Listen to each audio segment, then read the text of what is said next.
자, 모바일 테스트.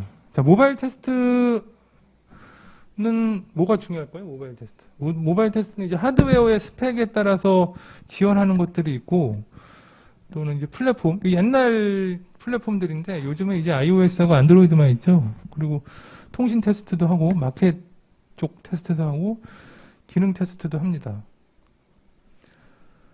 저게 뭐 하드웨어는 뭐 옥타코어니 뭐 그 하드웨어 그 CPU 들어가 있는 것들에 따라서 약간 성능이 좀 틀리긴 한데 그거를 QA 부서에서 테스팅하진 않아요. 저 삼성의 암이나 뭐 이런 큰 회사들이 테스트를 하고요. 하드웨어 쪽은. 그래 하드웨어 쪽에서 일반적으로 QA에서 테스트하는 거는 해상도, 화면 해상도 사이즈별로 제대로 나오는지 아니면 소리 같은 거 뭐 제대로 들리는지 뭐 이런 것들을 합니다. 플랫폼 쪽은 플랫폼이 뭔가요? 플랫폼은 원래 플랫폼의 의미가 옛날에 그 기차역이 플랫폼이라고 했죠. 자기가 가고 싶은 방향을 가기 전에 거기서 모여서 쉬거나 음식을 먹거나 뭔가 그 모여서 시간을 때울 수 있는 장소를 플랫폼이라고 했어요. 가기 전에 이제 기차에 오르기 전에 하는 그 플랫폼. 그래서 지금도 플랫폼이라고 하면 타임킬링을 주 목적으로 하고 있죠. 휴대폰이. 잘못 들어가면 유튜브에서 막 2시간씩 시간 보내고 있고 웹툰에서 막 1시간씩 보내고 있고 시간 가는 줄 모르고 보고 있죠. 플랫폼 테스트 할 때는 뭐가 제일 중요할까요? 이게 OS의 특성들이 있어요. iOS의 가장 큰 특징이 뭘까요? iOS 특징. 폐쇄적이다. 보안의 폐쇄적이다. 아니, 보안이 좋다. 보안이 좋은 거죠. 폐쇄적인 거. 이게 또 메모리 구조가 굉장히 단순화되어 있습니다. 원뎁스 메모리 구조가 되어 있어서 속도가 빨라요. 그래서 맥 쓰던 사람하고 윈도우 쓰던 사람하고 일반적으로 보면 윈도우 몇 번 업그레이드 하고 나면 굉장히 속도 느려지고 버벅대잖아요. 근데 맥은 업그레이드 많이 해도 그렇게 속도 안 느려진다고 하고 아이폰하고 안드로이드 쓰는 사람도 아이폰을 업그레이드 많이 하잖아요. 근데 OS 업그레이드 하고 나면 이상하게 안드로이드만 나중에 버벅대고 느려지는 거예요. 아이폰은 그나마 성능이 좀 유지되고 남아있다라는 거예요. 그리고 배터리 성능도 안드로이드가 더 빨리 배터리 소모가 된다고 하더라고요. 그 이유는 뭐 그게 예전에 안드로이드는 그 파일 시스템 구조가 계층형 구조로 돼 있어요. 만약에 이걸 한번 그 부팅을 할 때 보면 파일 시스템이 막 이렇게 윈도우처럼 이렇게 계층형으로 들어가면 그걸 다 읽고 나서 한번 돌아야 부팅이 끝나는 게 시간이 더 오래 걸려요. 아이폰보다. 근데 아이폰은 부팅을 딱 하게 되면 그게 보이는 거는 막 2뎁스 뭐 이렇게 있는데 실제는 다 1뎁스 구조로 다 돼 있어요. 그 폴더가. 그래서 이렇게 키면 굉장히 한번 읽는 속도가 빨라서 금방 킨다고 하더라고요. 그래서 그게 이제 그 읽는 속도나 그 메모리가 읽는 속도가 전원에도 그 전력에도 영향을 줘서 그 원뎁스나 뭐 2뎁스까지 더 들어가면 속도가 거기에 따른 전력이나 뭐 이런 게 소모가 많고 원뎁스로 들어가면 뭐 전력이 한 번 소모되고 해서 이런 게 다 약간의 차이가 있지만 거기에 따라서 이제 그 성능이 많이 틀리게 된다라고 하더라고요. 그리고 이제 모바일 테스트 할 때는 이제 모바일 이동통신 쪽도 테스트를 하는데 이동통신 쪽은 아까 제가 얘기했듯이 해외에 나가서 로밍 테스트 같은 것도 하고 막 문자도 보내고 통화도 해보고 해요. 그리고 망을 차단하는 이제 실드룸이라는 게 있거든요. 실드룸 들어가서 망도 차단해보고 기지국에 직접 붙여서 해보기도 하고 막 여러 가지 테스트가 있어요. 이것도 재미있습니다. 근데 이게 특히 뭐 5G에서 뭐 6G로 만약에 간다 그러면 그때 이제 엄청나게 고생을 많이 해요. 그러니까 옛날에 4G에서 5G 올 때도 아마 이거 테스트한 사람 굉장히 고생 많이 했을 거고 기지국 쫓아다니면서 막 테스트하거든요. 밤에 막 새벽에 돌아다니면서 하고 혼자 막 차 안에 그 기지국 옆에 있는 사람 새벽에 보면 대부분 다 이렇게 테스트하는 사람들이고 해외 나가서 이제 해외에서도 테스트해보고 그런 테스트를 합니다. 마켓플레이스는 그 마켓에 등록하려면 그 어떤 기준이 있어요. 그 iOS도 그렇고 안드로이드도 그렇고 플레이스토어나 앱스토어에 등록하는 그 기준이 있거든요. 그 노출의 정도나 뭐 이런 뭐 이미지에 뭐 이런 것들을 다 기준이 맞는지 확인하는 이런 테스트를 해요. 그래서 마켓플레이스 쪽은 그 마켓의 기준에 맞게 테스트를 하는 게 있고, 그리고 마켓은 조금 이제 이슈가 되는 게 안드로이드는 등록 요청을 하면 3일 만에 돼요. 앱이 3일 만에 올라와요. 근데 iOS는 일반 등록 요청을 아주 빠르게 해도 3일, 진짜 빠르게 해야 3일에 올라가고, 보통 등록 요청하면 한 열흘씩 걸리는 경우도 있고 그래요. 그래서 등록을 할 때 그 iOS가 굉장히 느려서 그 패치를 하잖아요. 그러니까 업그레이드를 하잖아요. 만약에 요번에 뭐 G마켓이 전체적으로 업그레이드를 한다. 그러면은 그 업그레이드 시점을 iOS 시점에 맞춥니다. iOS가 좀 느려서 사실 안드로이드는 다 돼 있긴 한데 iOS 시점에 맞춰서 두 개 동시에 업그레이드 하려고 하는 그런 게 있습니다. iOS가 좀 느린 것 때문에 나중에 일을 하다 보면 개발도 그렇고 QA도 그렇고 약간 좀 그것 때문에 좀 이슈가 되는 경우가 있습니다. 크게 롤백이라는 걸 하게 되는데 이슈가 크게 나서 장애가 나서 롤백을 하게 되면 롤백하면 또 iOS 한참 걸려요. 그게 페널티가 들어가는 경우도 있고 그래서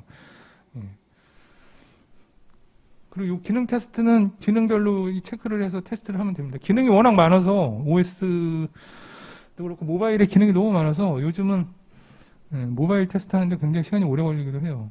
몇 명이 있을 것 같아요, 이 모바일 테스트 하는데? 삼성전자에 몇 명이 있을 것 같아요, 이 모바일 테스트 하는데? 제가 알기로는 모바일 테스트만 한 2,000명 정도 있다고 하더라고요. 저쪽, 구미 쪽에 고졸 출신들이 굉장히 이쪽 모바일 테스트를 하는 친구들도 많고, 이 수원 쪽에서는 이 웨어러블 쪽을 많이 하고 있어요. 이 웨어러블은 박사급들 막 달라붙어서 애플 워치하고 이제 서로 보면서 테스트하고 있고요. 이쪽에 지금 웨어러블이 굉장히 삼성 쪽에서 굉장히 많이 투자를 하는 부분 중에 하나입니다. 굉장히 좋아질 겁니다, 웨어러블이. 지금은 이래도 제가 나중에 얘기했듯이 이런 우리가 생활하고 있는 모든 것에 다 소프트웨어가 들어가게 되면 옷에도 들어가고 의자도 들어가고 뭐 우리가 움직이는 것들 다 들어가면 굉장히 생활이 편리해지지 않을까. 근데 가격은 무척 많이 오르겠죠. 특히 요즘 가전제품 같은 경우에 IoT 들어가면서 와이파이로 컨트롤을 하게 되면 보통 한 50만 원에서 100만 원씩 가격이 오르죠. 냉장고가 옛날에 한 100만 원 했는데 그 IoT 들어가면 200만 원, 화면 하나 들어가면 또 거기에 100만 원 하나 더 들어가고 가격이 계속 오르는 추세이긴 합니다. 그걸로 이제 부가가치가 형성된다고 보는 것 같아요. 제조업에서는. 자, 모바일 테스트에서 고려해야 될 것들 이런 것들이 있어요. OS의 진화, OS가 계속 진화되고 뭔가 새로운 기능이 들어가 있고 그리고 마켓 등록 어플이 굉장히 많이 등록돼 있어서 폭발적으로 증가하고 있고 호환성도 굉장히 중요합니다. 보통 테스트할 때 호환성 하는데요. 호환성 단말 몇 개 할까요? 사실 이 호환성 테스트는 답이 없어요. 그냥 다 해봐야 되긴 하는데 자, 이커머스나 마켓의 가장 큰 목적이 돈을 많이 버는 거예요. 돈을 많이 벌려면 사람들을 많이 끌어들여야 되겠죠. 남녀노소, 초등학생, 노인들 다 끌어모아야 돼요. 그러면 이 사람들이 쓰는 핸드폰들이 너무 다양한 거예요. 20대나 30대들은 최신 폰들을 많이 쓰긴 하는데 약간 좀 어린 초등학생이나 노인들은 좀 올드한 폰들을 많이 쓰거든요. 그럼 거기에도 호환이 돼야 돼요. 거기에서 갑자기 앱이 안 된다, 물건을 못 사야 이건 말이 안 되거든요. 그래서 그런 거를 어느 정도 범위를 잡고 호환성 테스트를 합니다. 그럼 여러 단말 갖다 놓고 거기에 심어서 로그인 해보고 결제되고 이런 것들을 테스트 해봐요. 보통 iOS에서도 한 3대, 안드로이드에서도 한 3대, 패드 한두 대, 이렇게 많이들 합니다. 너무 많이 했다간 또, 이게 한도 끝도 없고요. 잘 관리되어 있는 사이트는 구글 아날리스틱 같은 경우로 우리 사이트에는 어떤 폰으로 많이 접속을 한다, 어떤 브라우저로 많이 접속하고 대상 타겟이 10대다, 20대다 이런 걸 다 관리를 해요. 그래서 거기에 맞게 마케팅의 타겟에 맞게 테스트를 합니다. 애들 만약에 영어 교육 프로그램이 있어요. 초등학생들. 근데 이 타겟은 다 초등학생이잖아요. 그럼 초등학생들이 많이 쓰는 휴대폰들을 또 알아야 되잖아요. 아니면 초등학생들이 많이 쓰는 브라우저 같은 것들. 이런 것도 다 이제 분석을 해서 호환성 테스트를 하는 거예요. 그리고 이동통신망의 트래픽에 따른 것. 그리고 버전 관리. 다양한 마켓플레이스의 버전 관리. 요 버전 관리 하나 예를 들면 저희가 앱스토어나 저기 플레이스토어에서 업그레이드 할 때 업그레이드 안 되는 경우 있죠. 막 루프 돌고 이걸 지웠다 깔아야지 업그레이드가 되는 경우가 있을 거예요. 경험해 보신 적 없어요? 업그레이드 안 되고.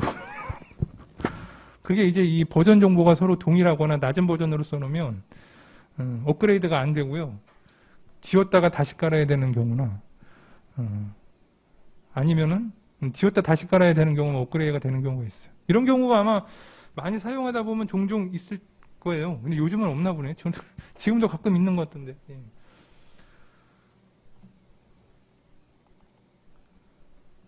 그리고 이커머스 쪽. 요즘 이커머스 쪽 회사들이 엄청 많죠. 다 스타트업들 대부분 다 이커머스예요. 뭔가 이렇게 파는 거.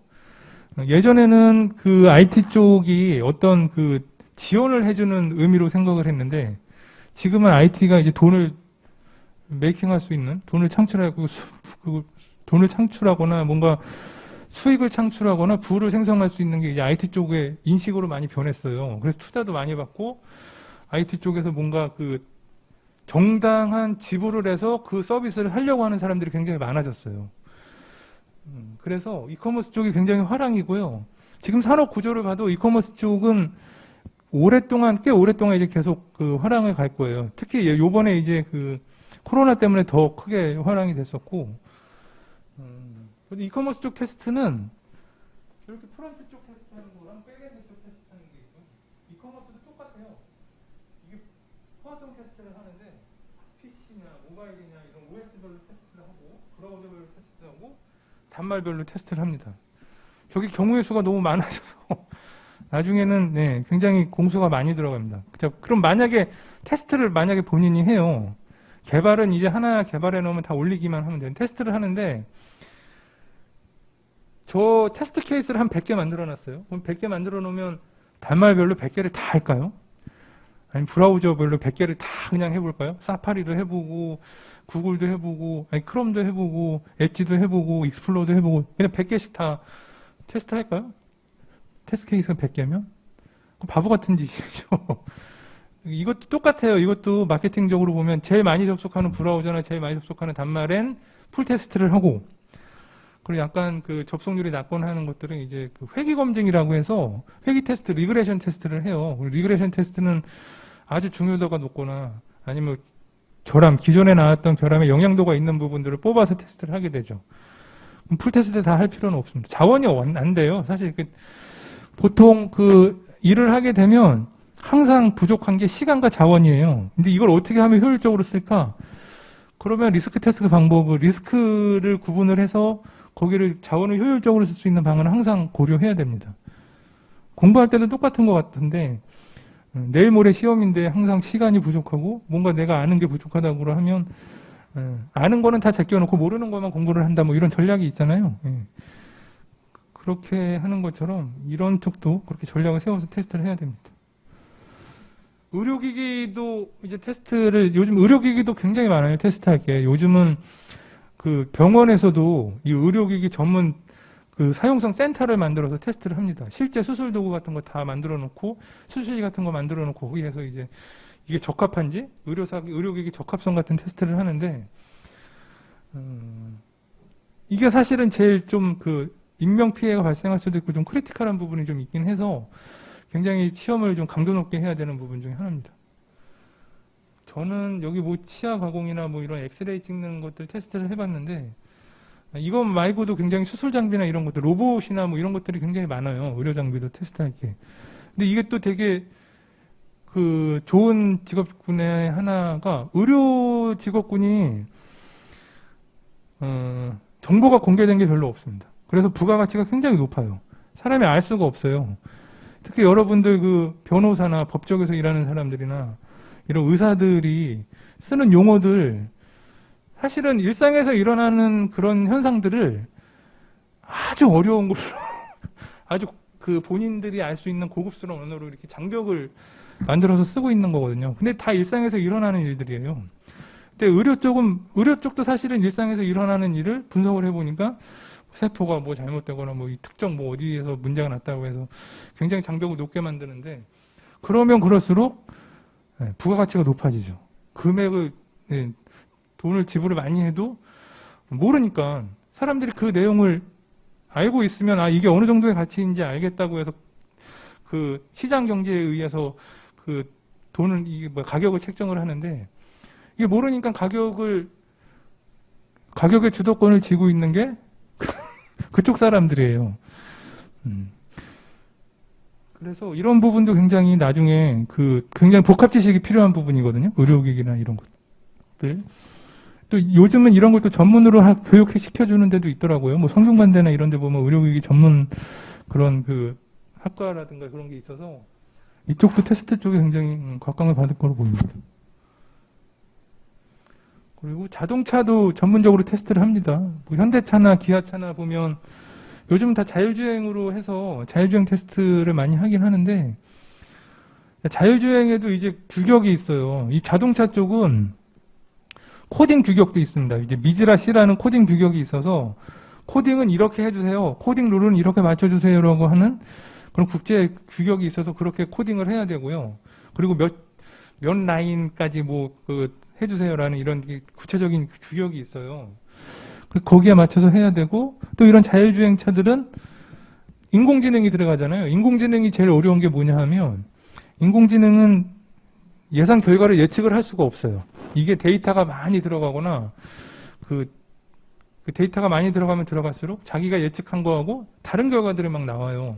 테스트하기 제일 어려운 것 중에 하나가 인공지능이 예상 결과를 예측할 수 없다는 거. 특히 이런 자율주행 같은 경우는 제일 중요한 게 뭘까요? 안전이죠, 안전, 세이프티. 세이프티 안전 쪽 하려면 이제 인지 능력 굉장히 중요해요. 이게 사람인지 개인지 아니면 횡단보도인지.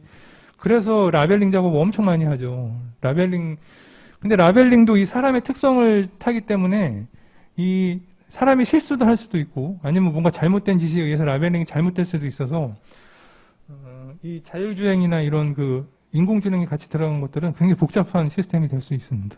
자동차 쪽은 시뮬레이터를 많이 쓰고 있고요. 실제 이렇게 테스트를 못 해보니까 시뮬레이터를 많이 쓰고 있고 캔통신이라고 게이트웨이에서 어떤 신호를 주면 신호가 밖으로 나가는 것들을 이제 캔통신이라는 그런 툴을 써서 사용을 합니다. 아주 단순한 테스트이긴 한데 굉장히 정확도가 좋고 감지 장치가 다 들어가 있어요. 사람의 신경처럼. 그래서 지진이 일어나거나 아니면 온도가 갑자기 올라가거나 압력이 떨어지거나 압력이 높아지거나 할 때 그런 감지 센서들이 다 연결돼 있어서 그걸 이제 MCR이라는 그 통제 구역에서 보고 있어요. 그래서 거의 살아있는 소프트웨어거든요. 원자력 발전소가.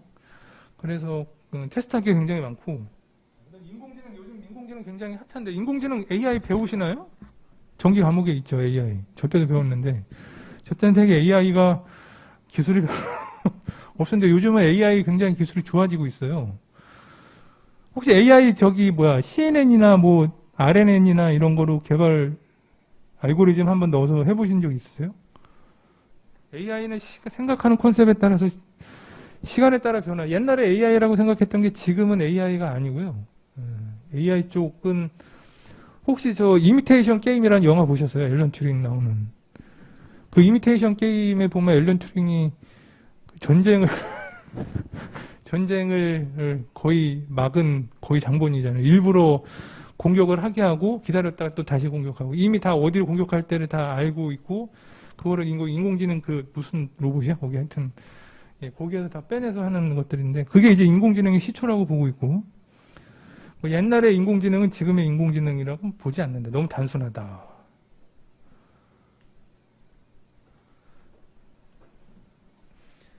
그리고 또 인공지능은 여러 가지 특징이 있는데 인공지능은 일반적인 소프트웨어 기능하고 틀려요. 인공지능은 저렇게 보면 공평성, 투명도, 적응성, 자율성, 진화태화, 유연성이라는 이 특징이 있는데 계속 변화하죠. 데이터가 들어가면 들어갈수록 결과가 달라지고 그리고 어떤 환경에 적응하기 위해서 본인 스스로 진화하고 본인 스스로 뭔가 학습을 하고 있어요. 계속. 그래서 인공지능은 용어가 있죠. 인공지능이란 용어가 있고 머신러닝이란 용어가 있고 딥러닝이란 용어가 있어요. 자, 딥러닝과 머신러닝의 차이가 뭘까요?